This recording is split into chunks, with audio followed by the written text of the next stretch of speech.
So first questions, Clive, good evening, good to see you again. There's been a bit of talk about the possibility of the season ending prematurely.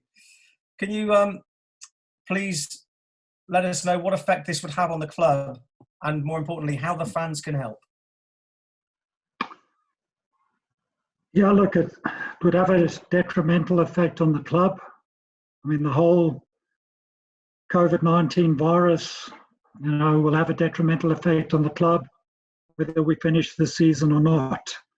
If the season is not finished, we estimate that the impact will be around 900 million. Sorry, will be 900,000 pounds would be, sorry Liam, I frightened you. 900,000 pounds would be the impact on turnover. And, that would have a serious impact on the club. In that estimate of 900,000, that's the worst case scenario because it takes into account all fans and all sponsors asking for full refunds for the games that were not played. As far as the fans are concerned and what they can do to help us, look, there's no doubt that a lot of fans, would have been impacted, will be hurting as a result of what has happened for a whole lot of reasons. And we recognise that and we'll take that into account in any actions that we take. Obviously, there are those fans that are fortunate to be in a better position. And I've heard from a number of those fans, making suggestions how they can help the club. And there's no doubt that the fans have been absolutely vital for us in the success that we have achieved over the last few years. And in the new environment, they'll be even more important for us going forward in this immediate period, but even beyond that when things return to normality.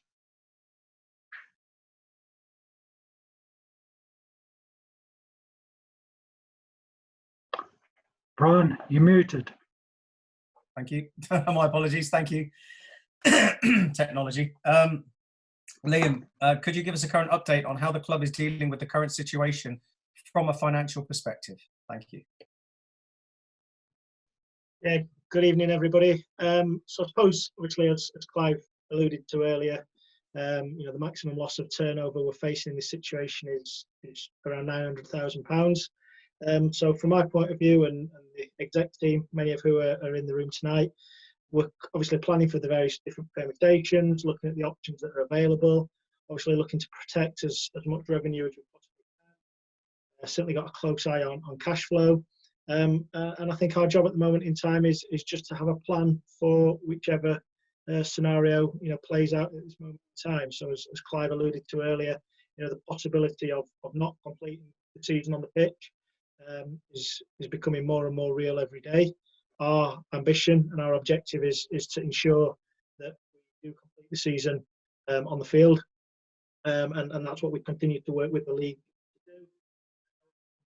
Realistic and relatively pragmatic at this moment in time, and obviously mindful that the health and safety of everybody comes before. So I think the sum total of our work at the moment is just planning for every eventuality. As some people may have read, there are various different things going on, some more advanced than others, but there's certainly nothing concrete, or there's certainly nothing that is, in a seriously advanced stages. But yeah, just overall planning and looking at the business as best we possibly can at this uncertain time. Thank you very much. Clive, I know you've mentioned that the potential revenue lost from left and right of arc, you're looking at 900,000. It's obviously pragmatic to make a worst case scenario so you can ensure the survivability of the club. Is there a realistic left of arc or somewhere in between that you're looking at? I'm sure you're looking and exploring all opportunities at the moment. Yeah, I mean, it's just massive uncertainty that we're dealing with. So we have to look at, every possible scenario and put in place plans. that would be necessary if that scenario turns out to be the one that happens. What we don't want to do is take any action at this early stage that would have a detrimental effect on the long-term operations of the club. So it's very much at this stage waiting for further confirmation on how things will pan out before we got to look at taking any decisions that will be hard for the club to take. Thank you very much. And Liam, what is the current position within the EFL, if you don't mind?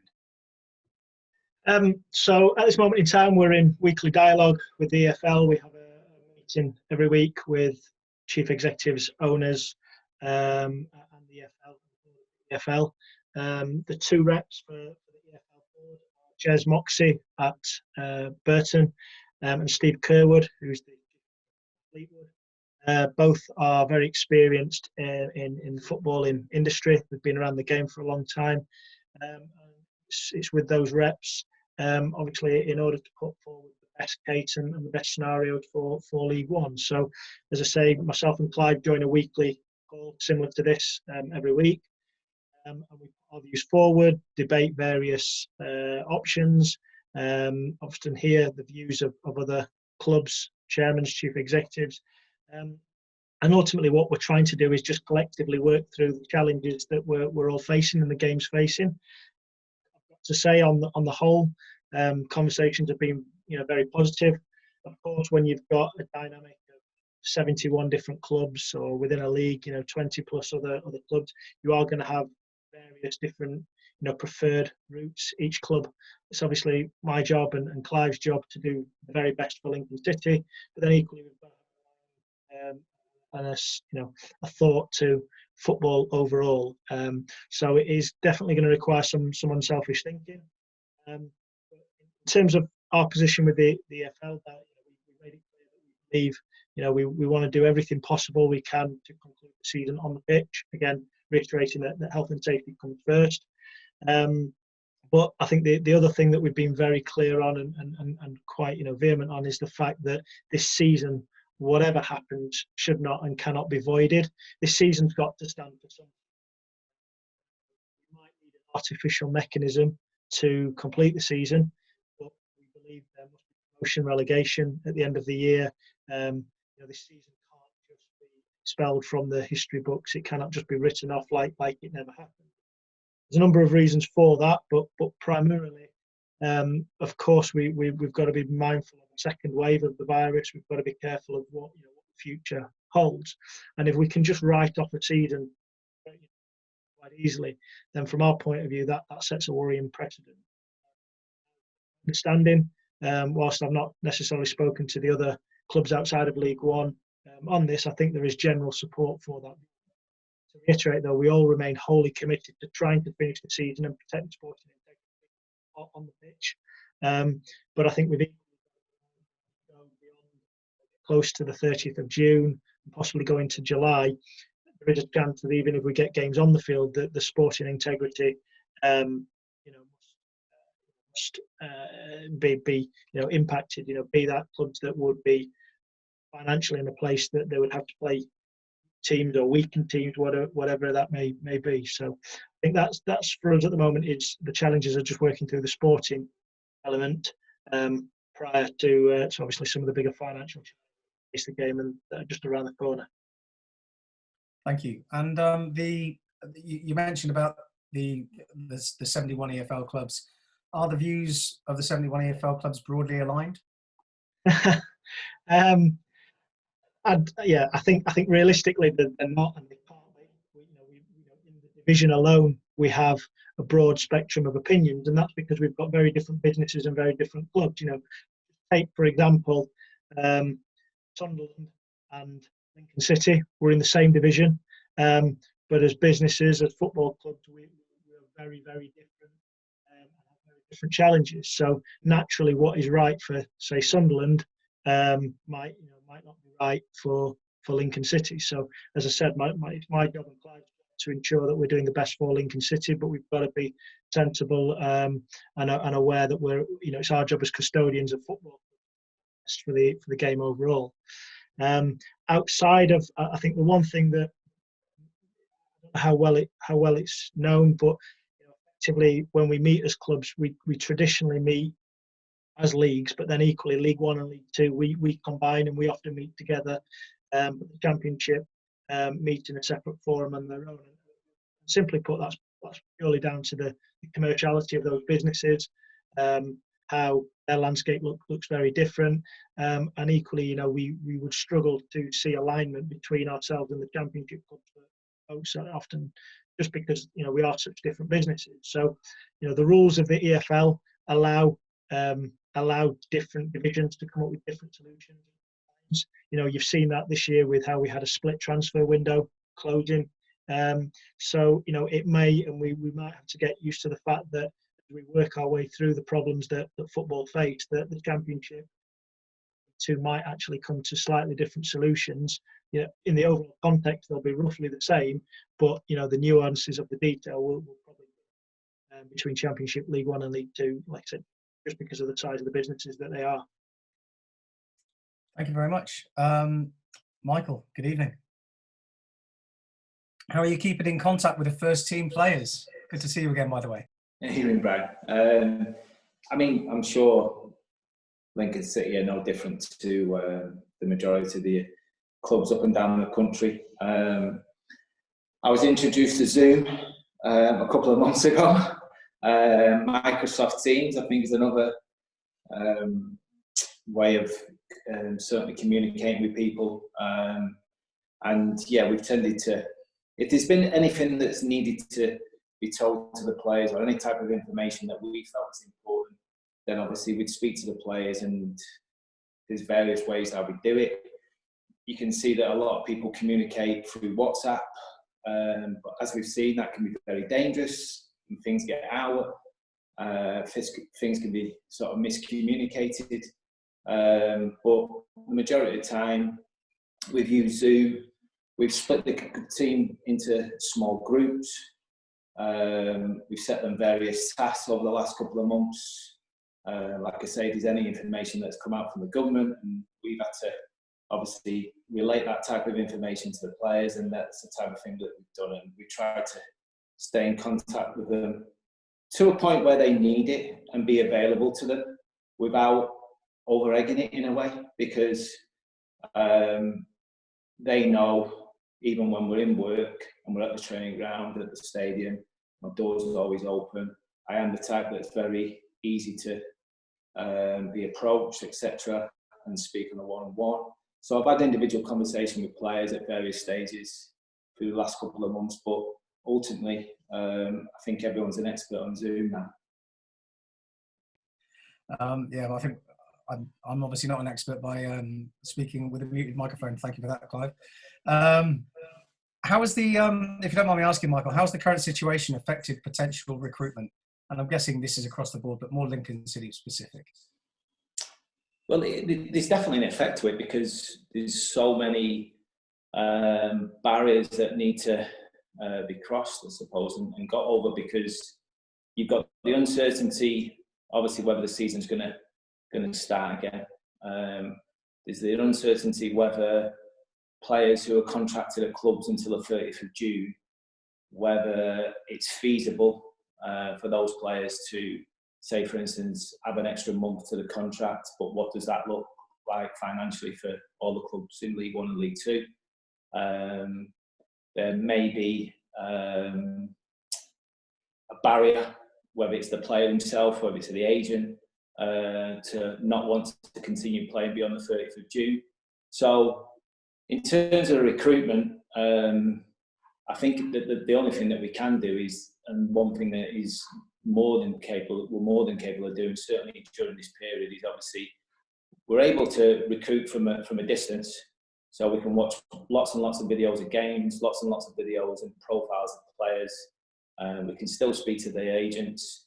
We can still have dialogue, and I can have dialogue with various managers up and down the country, what you would do in a normal recruitment process anyway. So if I wanted to know the personality of a player, I would still pick up the phone or speak to someone to try and get a little bit of a feel for the personality. The one thing that we haven't been able to do is watch, obviously, live games and go to games and see a player in the flesh. But there has been a lot of work being done behind the scenes, and Jez will obviously tell you as well, the likes of himself, Mark Tracy and Joe. Every single day we're watching different players, we're looking at shopping in different types of places and fishing in different ponds in terms of countries. And I think it's important to keep an open mind, because the reality is, and you know, I think we all know this, when we do come out the other end of this, whenever that is, football probably will be very, very different for a while in terms of the finances. And with regards to that, you've discussed or I'm going to pose that question to Jez, if you don't mind. How does this whole COVID-19 affect those players who are out of contract in the summer? Michael's talked about the potential of you could be dealing with some rather difficult agents who don't want to look at those extensions that may be potentially there. If you don't mind me asking, how is that affecting those players? I think good evening, by the way. But I think that the uncertainty affects everything, because at this moment in time, as Michael said, we don't know when or if this season will finish, and just as importantly, we don't know the date that next season will start. So the contracts that are expiring on the 30th of June, it's very difficult for us at the moment to be able to give those players much information when we have so much uncertainty. I think the one thing we have done, and again Michael alluded to that, is we recognise that, you know, these people are, there are players. They've been a big part of the club's success.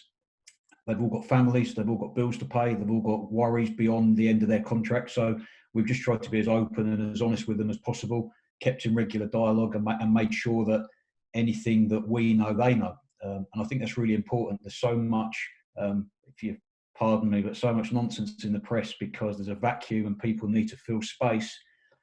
It can be really worrying for players. And I think, you know, whilst we might not be able to help them in terms of giving them a decision at this moment in time, at least we can have an honest dialogue with them and show them the respect that, you know, their situation and them and they deserve. So difficult, and I think that's why for everybody on this call, probably the next few days and trying to get some certainty as to what the way looks forward, I think that will be a help for everybody.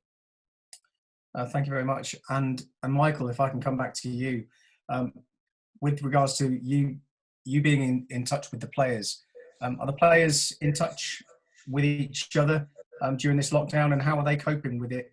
Are they in regular contact with each other? Have they got their own little small, I'm reluctant to say cliques, but small groups where they can support each other as well? Yeah, well, I mean, I think most teams up and down the country, they certainly have a WhatsApp group, and I won't be surprised if within the actual squad itself there's various groups who are obviously a lot closer with each other. Certainly early doors, you know, we were setting the players' tasks and splitting into various groups where they had to speak to each other and stay in contact with each other. I think that was important. And I think over time, you know, when you're in a situation like this, I think the players are aware of, obviously, the lads are a little bit quieter in the group. So, you know, when you're trying to put groups together to try and get them talking and communicating, even though that they're doing it from a distance, just trying to make sure that we get some of the quieter lads, maybe one or two of the younger lads, make sure they're involved with some of the senior players as well. And that must be quite important with regards to the fact you've got some young players who, it could be for some of them their first time ever living away from the parental umbrella, and all of a sudden they're up here and they're on a lockdown and they're isolated from pretty much everything that they know and hold dear. How does that, what kind of challenges are that for the younger person as opposed to somebody with a bit more life lived experience? Well, to be honest, I'm not sure if age comes into it. I think it's just personality, and people deal with situations differently, you know, and that's why certainly over the last 12, 18 months, and rightly so, mental illness has been a big thing throughout sport, not just football, and it's been brought, you know, to the forefront of people's minds, because, you know, that there is even before this coronavirus, there's an issue within sport that people at times keep their feelings within and suffer. You know, and you know, a few of the messages that I was sending out to the players throughout this has been, you know, if you need to talk, like I say, my phone's always on. We can speak via Zoom. They can speak to each other. You know, don't think that you have to sort of suffer in silence, so to speak. So we've got a pretty open group from that point of view. I think when I come to the club, one of the first things I wanted to do was almost create a culture where, you know, it's okay to talk and it's okay to say something, even if you're not quite sure what the response might be, as long as you do it in a respectful way. I like it when we do our opposition analysis on a Monday morning, on a Thursday morning, after we've had games, and I ask the players to leave their egos at the door, so we can criticise each other and be self-critical of each other, how we do things. And you know, this type of scenario that's happened, obviously no one was wanting it or wishing it, but what it will do with a lot of clubs up and down the country is certainly make them strong as a union, as a group. Brian, can I just add one thing there? Just, I think we were lucky, or we did the right thing in identifying pretty early on in that week after football was suspended that there was going to be a lockdown, and pretty much every single one of the players is home. So that's one good thing. They've not been stuck in Lincoln on their own, if you like, and players such as like Zach's been able to get back over to Ireland, and the players have managed to get back to the family. So I think that's been a real help for a lot of them. That's going to be a massive help. But I tell you what, it's going to be really difficult trying to get a translator for him when he finally comes back. His accent's going to be really thick by the time he comes back. Ladies and gents on the forum, there's a couple of questions that are coming in on the messaging system. If you haven't heard, the messaging system is, I just want your name written on the message, and then you can ask your question. John B, I'm going to ask yours because there's nothing contentious about it, and then I'm going to come to Steve Jelly. So John B is interested in the training and fitness regimes that you're running with the first team. What tools, software and analysis do you use in lockdown? That would be to Michael and Jez, I guess. I think in terms of software, there's all types of software. I mean, obviously the lads have all got these watches now that they use, which can track, you know, the speed, the amount of distance that they travel, etc. And it's all hooked up to our sports science department with the likes of Luke Jelly and Harry Rossington. In terms of equipment, obviously, you know, we're League One footballers and we're League One football club. We haven't got the expense or the amount of equipment to do what some of the Premier League clubs have done in terms of providing a treadmill at everyone's house and gym equipment and etc. etc. So they have been a little bit old school, like all of us really, to try and stay active, use different parts of furniture in houses, etc. But obviously they've had the opportunity to do their exercise every day, like everybody has, staying under the rules of the government.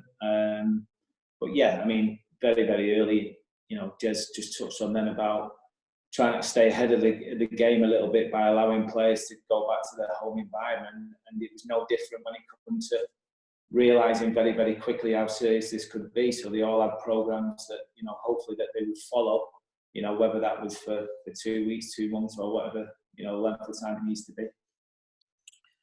And I've got Stephen Jelly, if you can unmute your microphone. Steve Jelly, if you can ask your question, please. Thank you, Michael. And thanks, Jez. Yeah, hi everyone. Thanks for taking my question. Just a massive thank you to everybody who's working at the club at the minute. It must be quite difficult times for everybody, but you're all doing a great job from what I can see. Just a question for Michael, really. How much do you see the changes you've made? What percentage would you say you're at in terms of the different style of football we were playing before lockdown? I noticed a lot of difference, and it was really great to watch. How far along the road are we to how you want to play? I know that seems a silly question at the minute when we're so far away from maybe the next live game. But... Hi, Luke. It's a difficult one to. I mean, we're certainly on the right roads. There's no doubt about it. I think that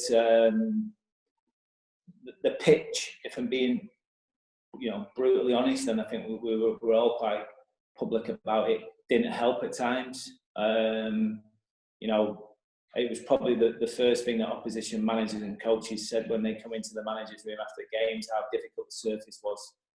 So that certainly didn't help, but that's obviously been addressed, and it's going to be obviously different next season and beyond. And I'm obviously very appreciative from my point of view, because that certainly helps the development of players. But I think if you look at the work we did in January, it probably gives you a bit of an indication of, you know, where we certainly want to take the football club. And I think there was definitely signs before lockdown, even in games that we lost, the performances were pretty encouraging. And we've seen a lot of mature performances from young players who have got great potential. And the one thing that we've got to do, Luke, though, is make sure that, yes, we're looking to bring players that have got value and can play at high levels, but at the same time, we have to, and we know, we need to recruit players that can help them along the way. And if that means someone in his late 20s or early 30s to help protect them over an 18-month, 2-year period, we will do. But it's difficult to put a percentage. I think we're only at the start of it, if I'm being honest. You know, quite openly said, and on a couple of these type forums, and one of the web chats I did, that, you know, I signed a deal for 3.5 years to try and get the football club into the Championship, and if it takes that time, then so be it. But ultimately, you know, it's not one of them when it's going to happen overnight. There is a process. We're at the start of that process, and hopefully, you know, as long as we're improving year by year, hopefully we'll achieve that goal. Thanks, Michael. I thought I was better looking than Luke anyway. So apologies.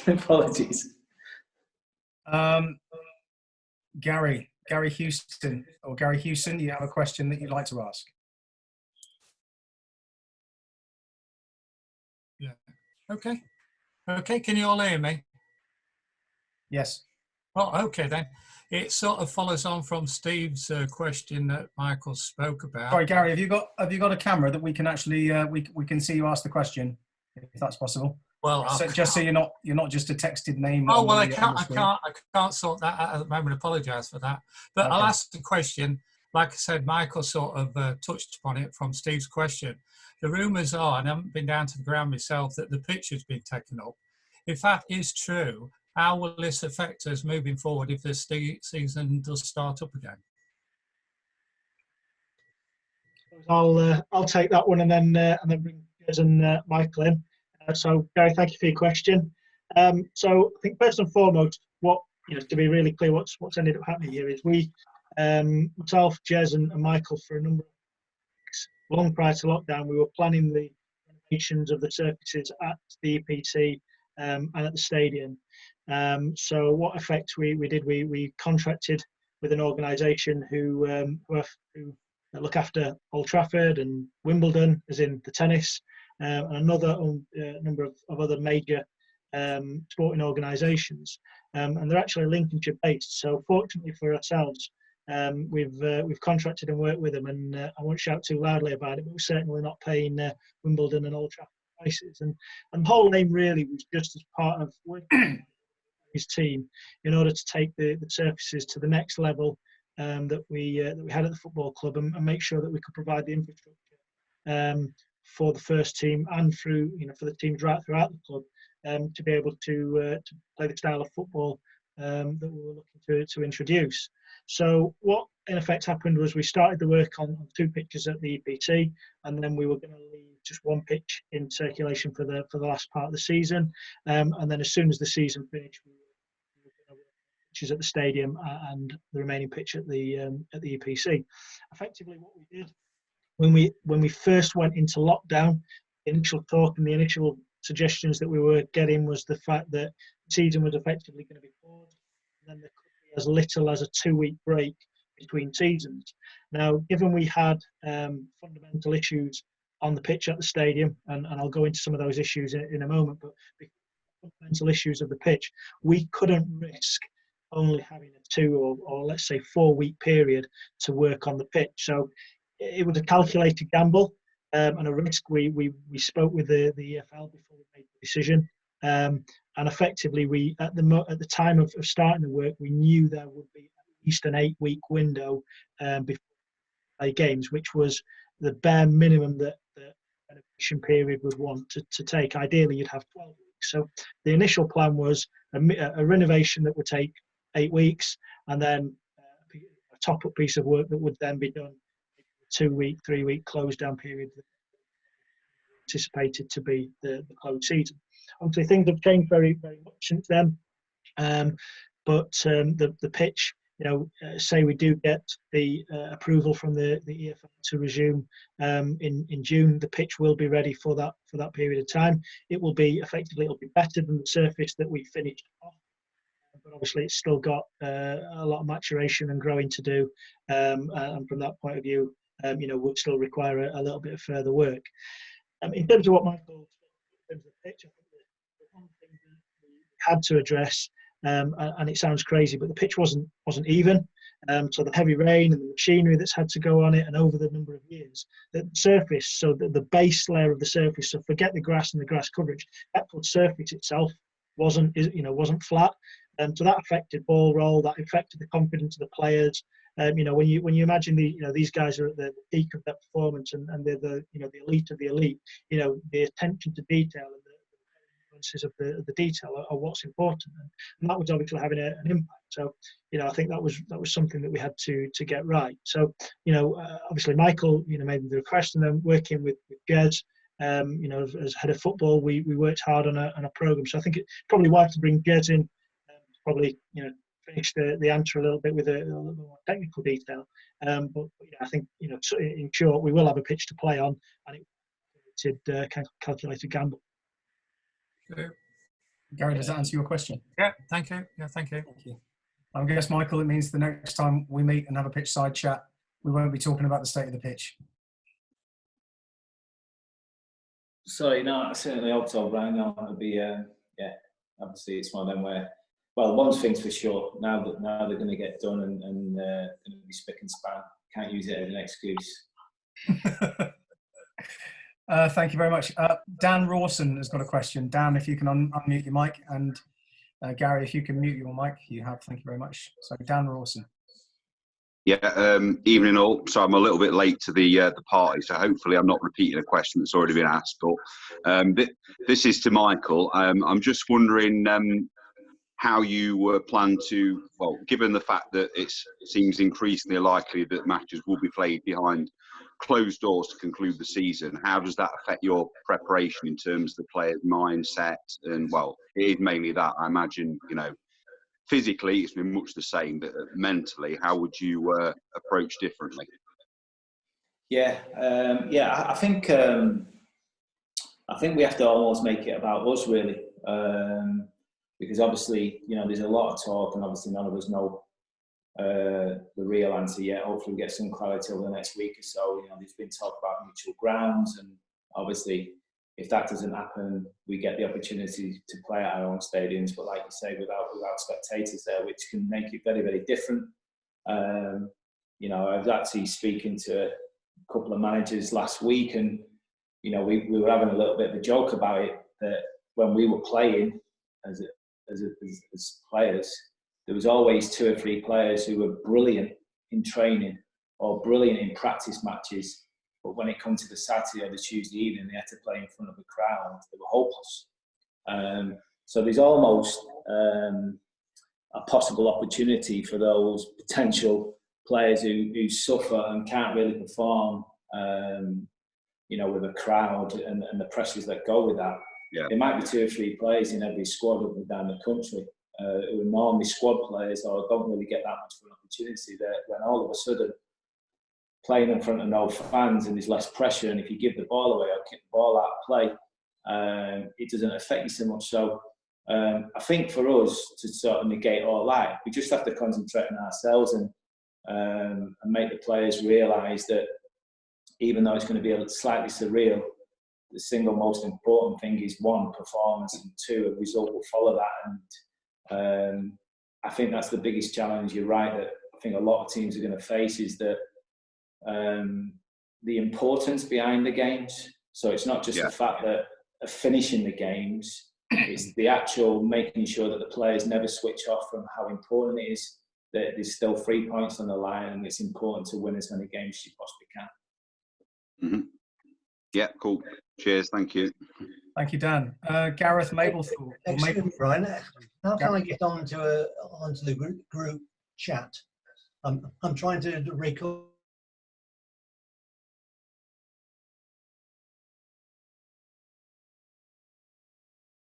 I'm trying to record a question, but how do I do it? Not sure who that is, but good evening, everyone. Just a couple of points, if I can. First, I know the players were put on the furlough scheme last week. Has the club made a club-wide decision about topping the furlough scheme wages up, or are we just applying the rules of the government scheme?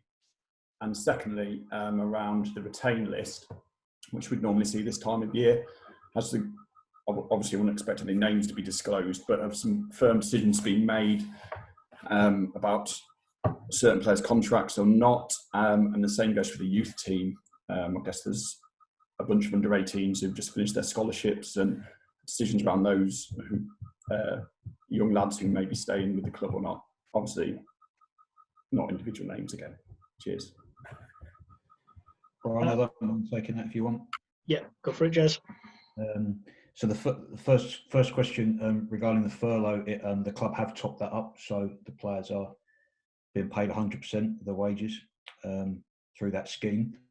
I think in terms of the retain and release date, we've had some information from the EFL in the last week or so that date has been put back, because as you alluded to correctly, it's usually like the third week of May, so that's been put back a month.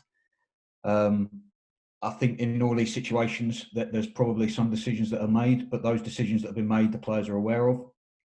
And there's lots of decisions that haven't been made and are more difficult to make because of the situation.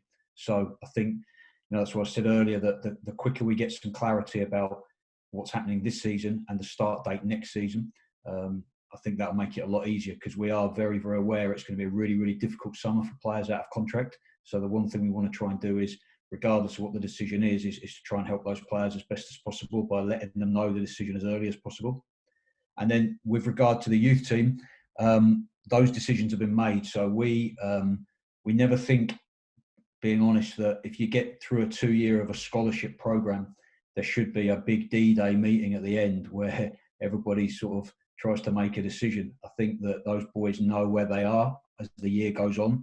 So our big responsibility for those boys in the second year of their scholarship is to make sure that they have some plans beyond football, that they get through their education program, and that they leave us equipped for what comes next. So their education program was completed just in the week before lockdown, and we knew lockdown was coming, so we speeded that process up. So the last sort of 10 days of their season was literally completing their college program. So I think we're ahead in terms of being able to give them some certainty. I'm still seeing some circulars now from other clubs where they're still waiting to make decisions on scholars, which just puts those boys in a really difficult position, because they can't move on for what comes next in their lives, whether that's university, whether that's employment, whether that's scholarships potentially in America. So just think those decisions have been made. The first years are continuing their education at the moment, and we're in constant contact with them. And we were also able to just finish the final couple of places in terms of recruitment for next year's first year intake in the few days around the start of lockdown. So I think we're a little bit ahead of the game in terms of where we are with the scholarship program. Just so one. To answer your question.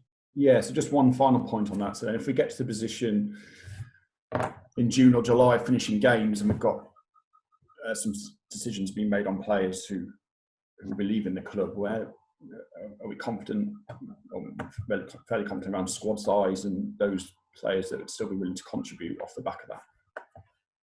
I just think we're in a process now where we're doing a huge amount of work in terms of recruitment, and we almost, I think Liam said it earlier, you have to almost plan for every scenario, and that's what it feels like we're trying to do at the moment in terms of the players that will be within the squad next season. So until we get a little bit of certainty, and a lot of that comes about financial certainty as well, because depending on how long potentially the club has to play games behind closed doors, has a massive impact on revenues, and therefore will have an impact on the budget. So I think at the moment it's just making sure that we plan for all eventualities. As soon as we have some certainty about the start date of next season, that makes it a lot easier to talk to the players whose contracts expire on the 30th of June. As Michael said earlier, one of the things that happens for out-of-contract players is that if they leave the club, they're then paid a severance month, which will be at the end of July for that extra month, for the month after their contract expires. So until we know whether the season's going to be completed or not, makes it very difficult to speak to the out-of-contract players. But whilst doing that, obviously part of our role is, as well as deciding on which of those players Michael believes is going to be important for the club moving forward, is also to create as many different options as we can in terms of bringing players in. And that's what, despite the difficult circumstances, we're trying to do at the moment. Just to add to that very quickly, Brian, I think one of the big pluses as well was the work that we did in January. So for as much as it was maybe seen as a slight risk because there were so many ins and outs, I think what we found is, as a football club, if you look at the clubs below the Championship and the amount of players that are out of contract, I think we're in a pretty good position. I think it could have been very, very different had we not done the business that we did in January. I could be sitting here now as the manager, having to have potentially 11, 12, 13 conversations with players out of contract, where obviously the numbers now are very much different, and probably at least half of that. And we find ourselves in a position where we've got some players that are under contract at the football club with bags of potential. Thanks very much. Thanks, Gareth. Just a point of order, if you don't mind, ladies and gents. The only way that this is going to work is if we follow the set of ground rules that we've all agreed to at the beginning of the forum, and that is that we can't have you hijacking the live mic to ask questions when we're trying to run something in an orderly format. So that's pretty much like jumping into a room for a conversation and shouting your own question. There is a way to ask the question, and I've mentioned it a few times. I'll mention it again just so everyone's on message and on picture with this one.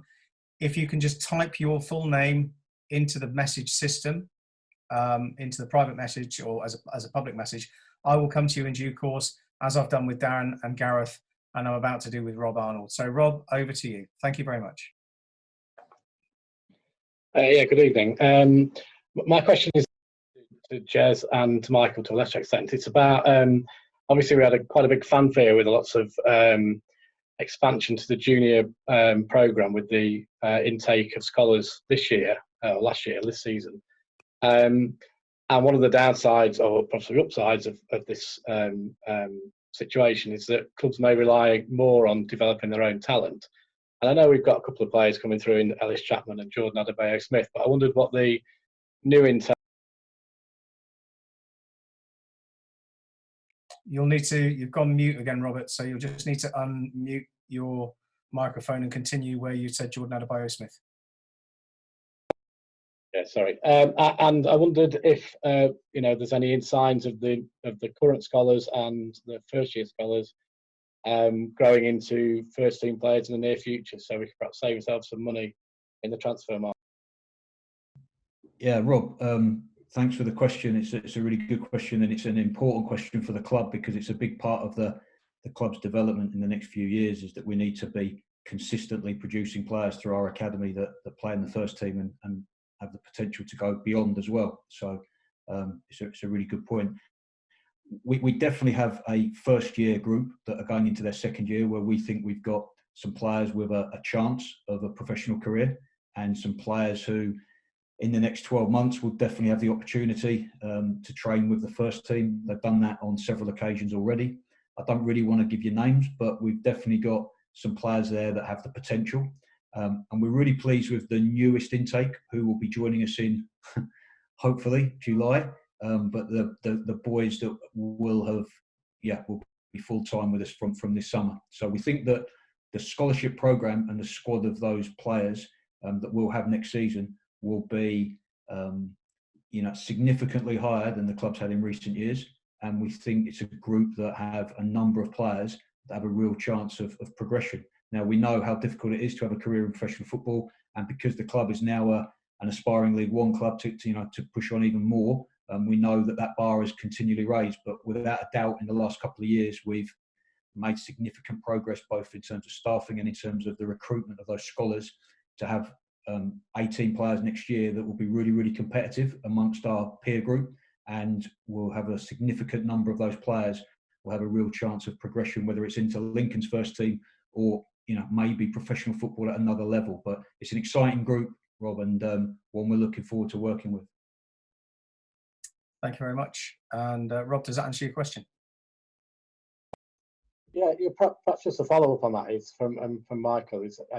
How does he think the levels that we see in our juniors compares with?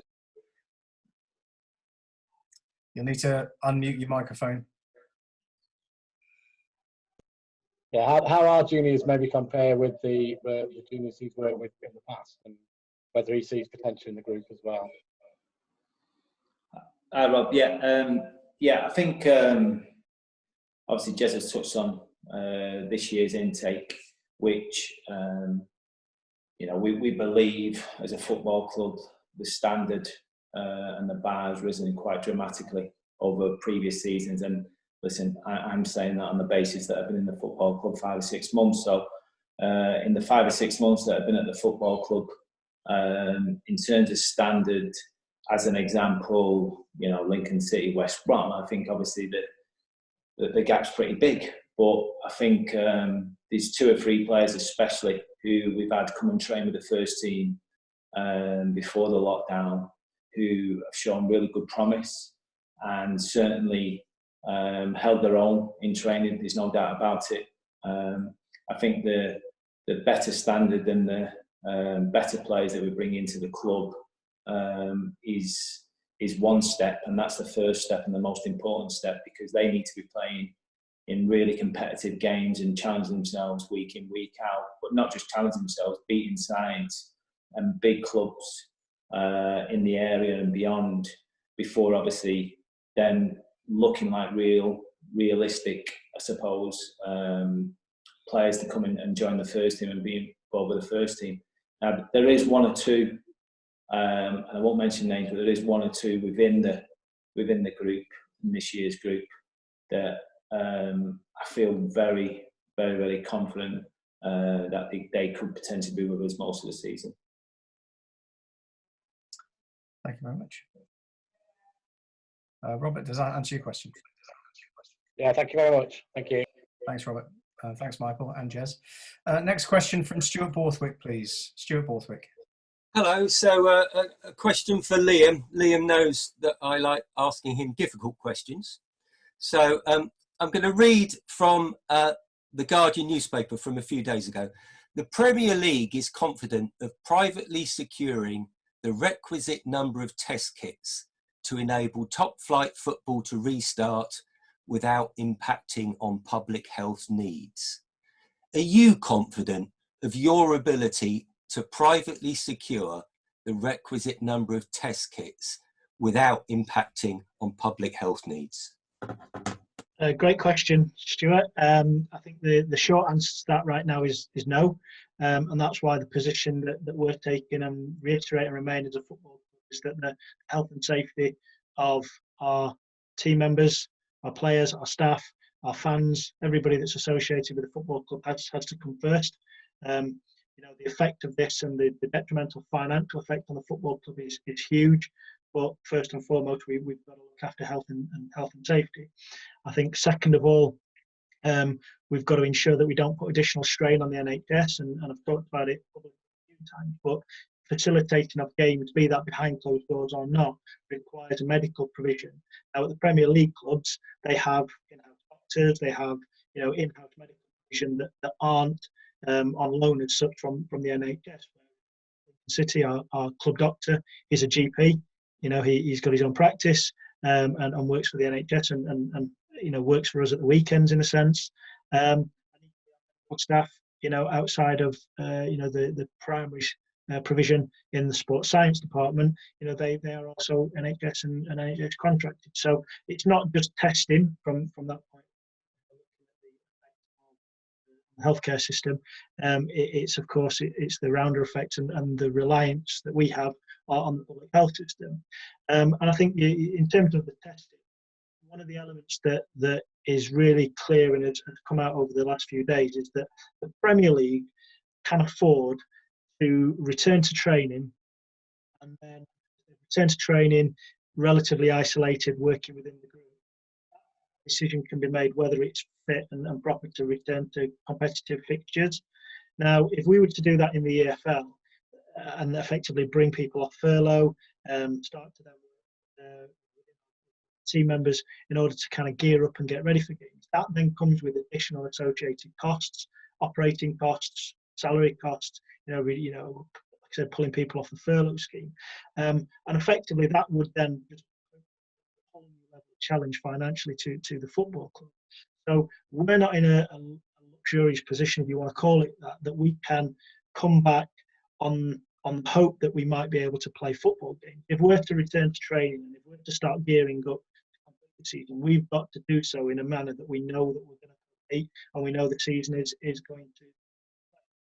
And then when it comes to the testing, you're absolutely right. The cost of testing, never mind the access to it, never mind to the additional pressures that it's going to put, that could be insurmountable to a League Two football club. When you effectively look at our match day, as match day revenues across League One, I believe the number ranges from around 40,000 to around 200,000 per game as to the net worth of a fixture.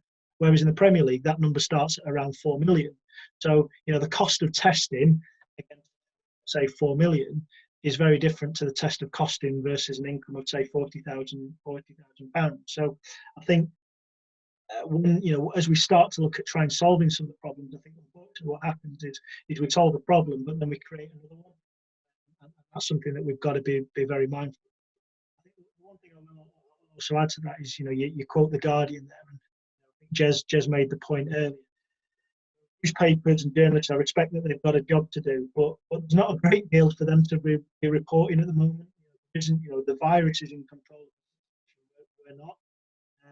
So I think what tends to happen is a lot of headlines get written or a lot of traction gets given to stories that aren't really an accurate portrayal of where conversations are. And like I say, I completely respect journalists to sell and whatever else not. But I think from our point of view, we are so far away being able to see in scenario that we could absolutely guarantee the welfare of our team members. Certainly I've not been in a meeting that's yet put a solution on the table that would work. So I think your question is in terms of what where we are. We just cannot see that. A solution right now is not viable for Lincoln City, albeit it may be at the Premier League. And Stuart, does that answer your question? Yes, thank you. Quite a challenging one. Thank you very much. Going over to Terry Rahm, please. Terry Rahm.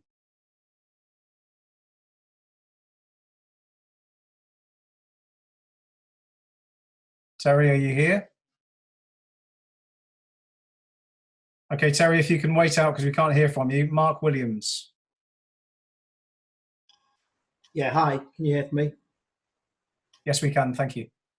Hi. I think earlier on was it either Clive or Liam said that obviously at the moment cash flow is so important and cash is king. What can we do to get some more cash in the club? One thing I did think about, what about introducing a savings club where the fans can pay so much in per month to use in the future against tickets, season tickets, match day tickets, etc. But with the added incentive that once you've got a certain amount saved, you could get an invite to a training session or a away day on the away team coach or something along those lines. Just so we've got somewhere we can pay something in, because we want to put money into the club in different ways, but there's only so much merchant. Is anything that been thought about along those lines?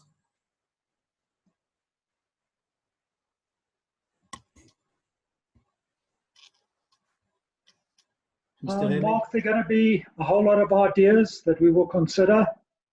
I said at the beginning that a number of fans have already sent in their ideas, but I don't think right now is the time to be looking at that.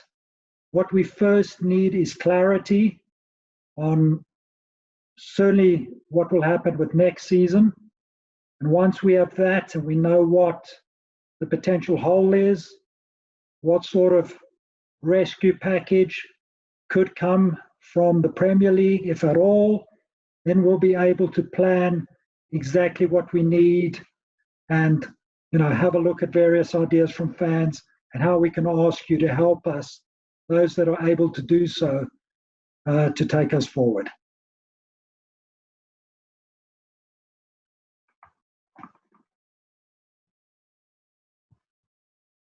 My apologies. I'm just sending people just a reminder about the message format. Mark, does that answer your question?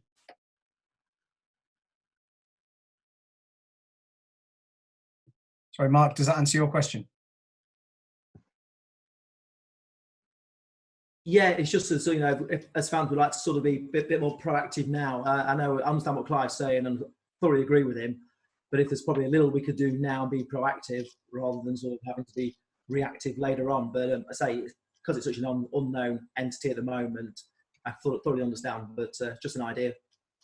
Yeah, look, I think, Mark, the first thing we need clarity on is whether this season is going to finish, and I highly doubt it will. Once that happens, we then look at the situation with potential refunds to fans, sponsors for the current season. Then we have to move on to the uncertainty as to what happens for next season. We don't know what's going to happen. At the moment, it looks like potentially playing behind closed doors until January. But it's not impossible that football could be mothballed. So until you get to that point, you know, we don't think it's right either to take in further season ticket sales or to come to fans, because we can't tell you what the future looks like. It's going to be very different if we come and tell you, right, we've had these hard times, we're now ready to start the season, please put in money, it will help, Mark will get better players. That's very different from coming to you and saying, we don't have a clue what the hell is going to happen. So that's all I'm saying. It's not being not proactive, it's just being fair to everybody. Let's get some clarity, and then we can have a look at what plans to give to our fans. Understand. Thanks. Thanks, Mark. Right, thanks, Mark. Thank you, Clive. I've got no more questions, or nobody names. There we go. John M. John M, if you'd like to ask your question, please. Good evening. Good evening, everyone. Just really going back to the question about the season. I mean, my thought from the very start has been that the fairest way to deal with it would be to have an average points per game. I think rugby have done a home and away to reflect the form either way. To me, that maintains the integrity of the competition in terms of basically you are where you deserve to be at this time of the season, 3/4 of the way through it. Also deal with some of the logistical issues that Liam's alluded to in terms of, you know, actually for League One, League Two, the additional cost of putting these games on, not having the vast resources of the Premier League. So I don't know really why the AFL are pussyfooting about. I mean, certainly for League One and League Two, to me, that sort of finish should be decided upon, and then everyone can move on. You can look at contracts, you can prepare for next season, even if you start behind closed doors. And you know, we know some clarity there for the clubs, the players, and the fans, and what the poor Clive, etc., would react to that. Thanks, John. Sean, is that a question to anyone specifically? Well, I mean, anyone who wants to offer, really, between Michael, Liam, Jez, and Clive. Okay. Well, John, I'll start very quickly and then bring the others in. I think that you're right. I think, you know, it's very easy from the outside to look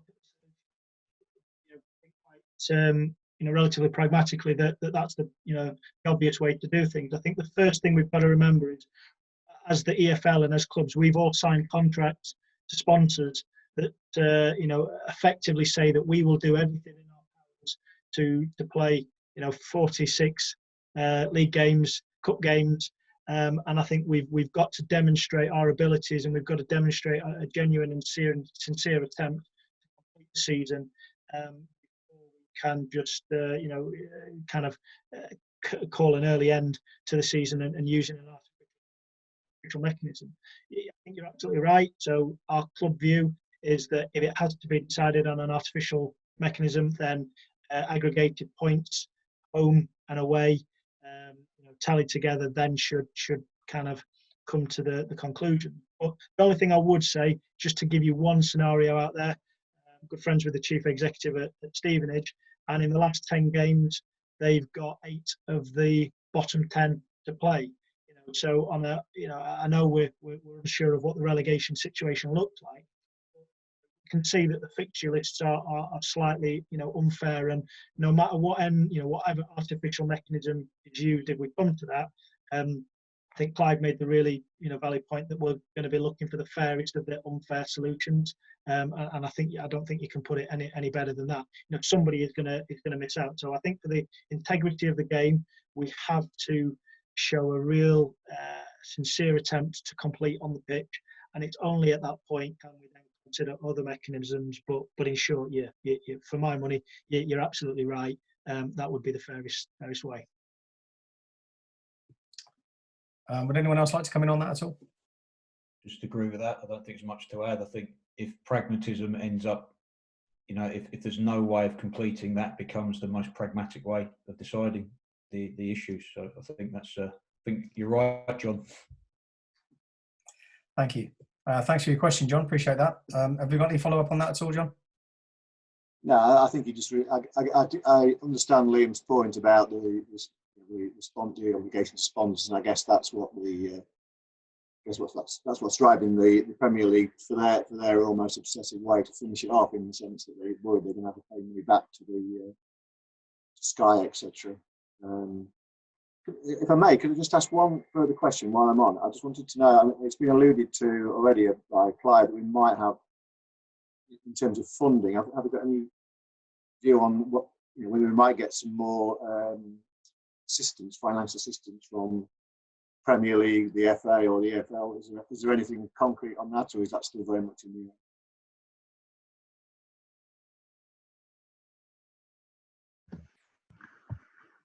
Hi, John.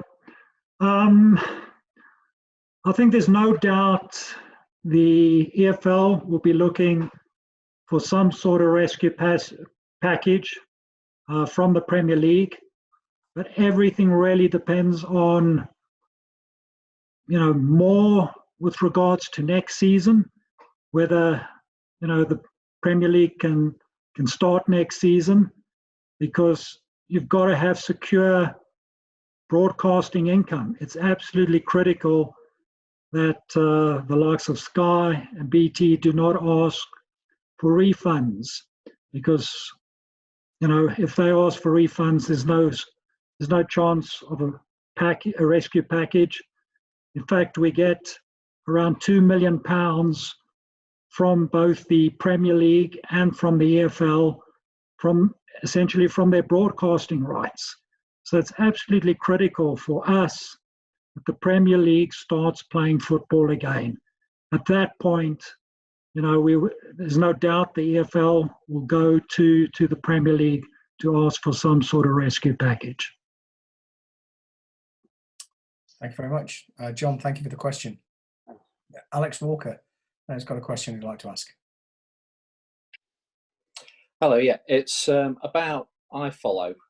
If and when the season resumes and they're played behind closed doors, will iFollow be made available to season ticket holders for home games?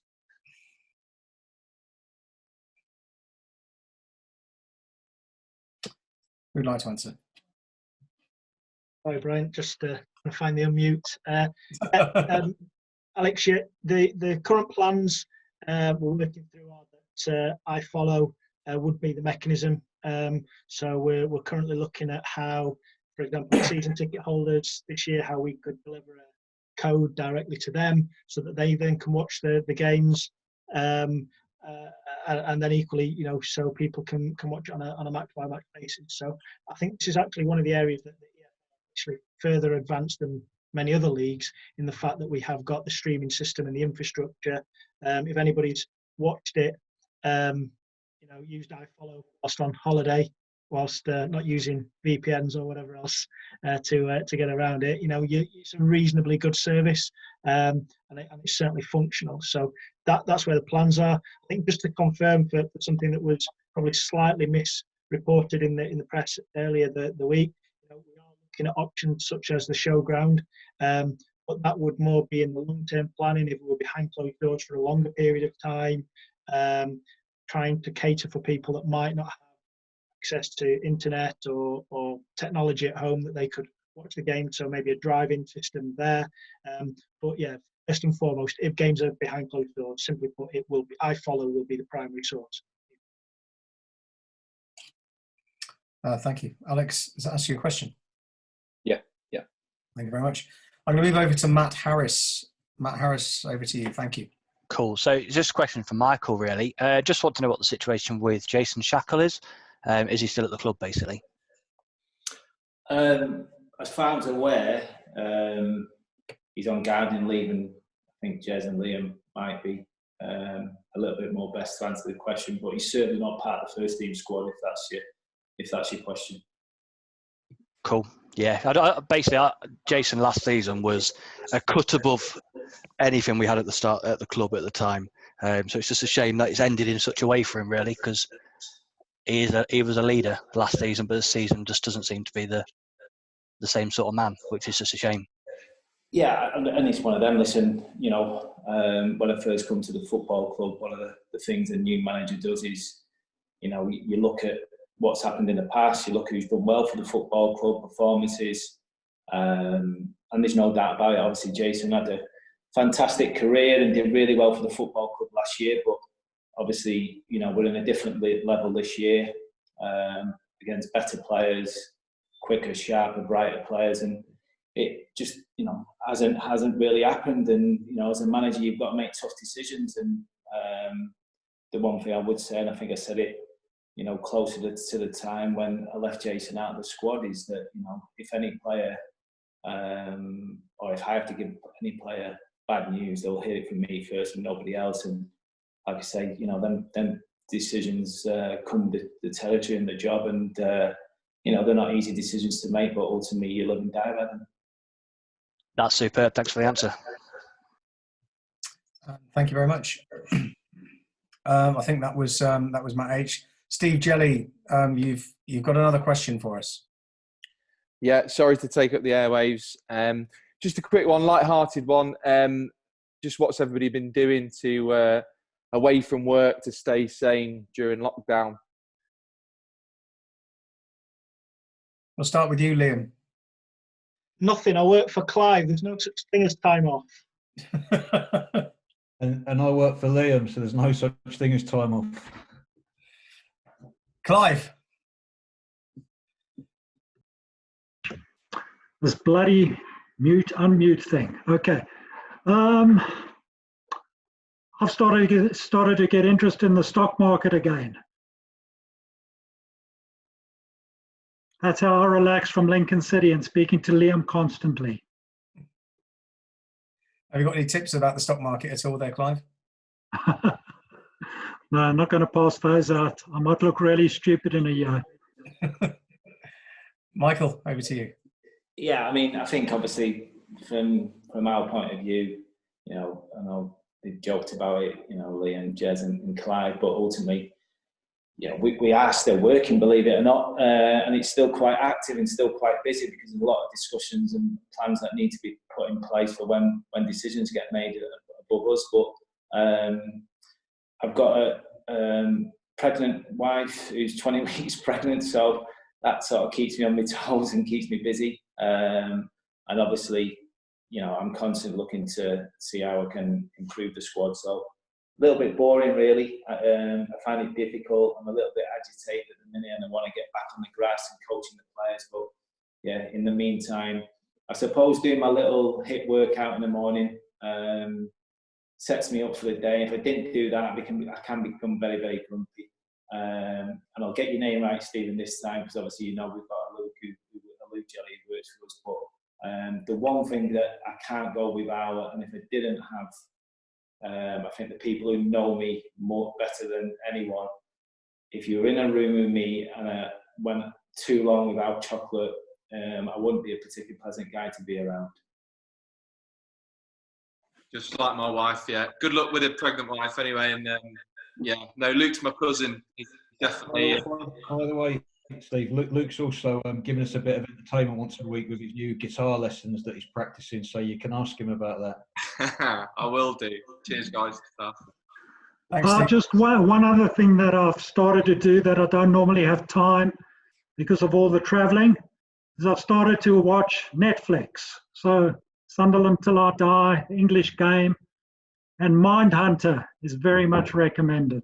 You got to watch The Last Dance, Clive. That's a brilliant one. Michael Jordan. Okay, I'll put it on the list, seeing I think I'm going to be locked up for a few more months. Yeah, fair play. Clive, if you don't mind me asking, Sunderland Till I Die, have you binge watched the whole series or every single one? Yeah, I've watched the 2 series, yes. Yeah. Now that Jim Rodwell's the CEO, I'm hoping for a 3rd series at some point. I think it'll be quite pleasant, especially I'm looking forward to the 3rd series of when Sunderland came to Sincilbank, and I think Tyler Walker scored an absolute belter past trying to think the Sunderland keeper. But yeah, that'll be quite nice to watch the troubles that Sunderland had when they came to the LNER Stadium. Yep. Question from Chris Keneally. Hi everyone, hope you're all okay. My laptop died, so I don't know whether this has been asked yet or not. Tyrese John Jules, is there any chance of us getting him back? Is he back training, or how's it going on that? Do you want me to take that one? Or Michael, do you want to do it? Either. Do you want me? I don't know. Go on, Jez. You call. So, Chris, we're in good dialogue with Arsenal. You're right about his injury, so that they're expecting him to potentially be fit back end of this month. In terms of in a normal situation, he'd have been returned to train probably middle of May and potentially fit to play towards the latter end of May. Arsenal have been fantastic in the whole process, and we're in good dialogue with them, so that's continued. So if the season was to restart, there's certainly some discussion about Tyrese being able to be part of that. What might happen beyond this season, I guess Tyrese is like a number of players that we just keep in contact with clubs and those players, and try and keep as many options open as possible. Don't know if you want to add to that, Michael. No, yeah, I mean, all I can add is that obviously the communication is the key one, and obviously we are in good communication with Arsenal all the time. And I've had a conversation with Tyrese as well a few weeks back as well, just to see how he is regarding his rehab, and just to reiterate, and it was a little cheeky one, just making sure that regardless of what happens this season, whether obviously the season does resume or not, there's always going to be a next season. So it was just a cheeky little question and a cheeky little carrot to sort of throw in front of him to say that if he is available and he is looking to play some football next year, then why not come back to Lincoln? Thank you, Chris. Just another quick one on top of that, if you don't mind. Congratulations, Michael. I thought you was busy. Didn't think you'd have the time for the baby. Just with your connections with everyone, I'm Mancunian myself, mate. Is there any chance for us getting anybody from United? Yeah, potentially. I mean, you look at obviously the United under 23s or 21s from last season, and what they tended to do for the majority of the season. They kept quite a lot of them together because they've been playing together for 2 or 3 years, and they'd had a bit of a rough period for a couple of years. But the reason they had a rough period is because they were so young compared to some of the other top Premier League clubs they were coming up against. So they were getting a little bit of stick because they were struggling near the bottom of the Premier League 1 and 2 as they were playing in. Whereas last year they obviously had a fantastic season. You know, I say that last year, this year, so to speak. But there's some good players, as you'll be aware of. If you obviously, I can tell by the accent you're a Manc anyway. But no, the likes of Garner, Laird, these people, you know, the Gomez, the top players. And if there's an opportunity to bring them type of players into League One, then I'd like to think that Lincoln City is seen as a viable option for them. Not just because obviously my relationship with Nick Cox, the academy manager, or Nicky, but just because of the fact that, you know, we play. In fact, it was an interesting one, and it was probably a good thing that we actually played him in the Checker Trade Trophy early on in the season, because, you know, I had a really positive conversation with the staff after the game, and, you know, they were pretty much saying, look, if you're going to play that style of football, then we'll be open to discussions about allowing players to come out on loan. Nice one. Chris, is that answer your question? Yeah, the one I was thinking of was Ladji Ramzani. He's only small, but he's so quick and so good. You like Sagana and Laird, I think they've got a good chance of getting in for the first team. But Ramzani, I was just wondering whether we had a chance with him. Obviously, Michael knows about him. Yeah, listen, I'm aware of him. I've actually seen him play really, really well before I come to Lincoln. Believe it or not, I actually watched him a game at Rotherham, where they beat Rotherham in the same competition. He was outstanding on the night, and they've got a vast array of talent. You know, he's just one of obviously 5 or 6 others as well that have got a real good chance. And I'm sure this season, as in when the next season starts, there'll be 5 or 6 players. I would imagine they've had a full season now in the 21s or 23s, and they'll be looking to put them out on loan. But I can assure you, if they are going to go out on loan, I certainly can't guarantee that we'll get them, but we'll certainly be in the mix. Thank you, Chris. Thank you, Michael. So I'm just going to draw a close to things. We've got no more questions in, so I'm going to draw close to proceedings. First thing I'd like to do is to thank Michael, Jez, Liam and Clive for their honesty and approachability with any kind of questions we had this evening. Thanks for your unbelievable continued support.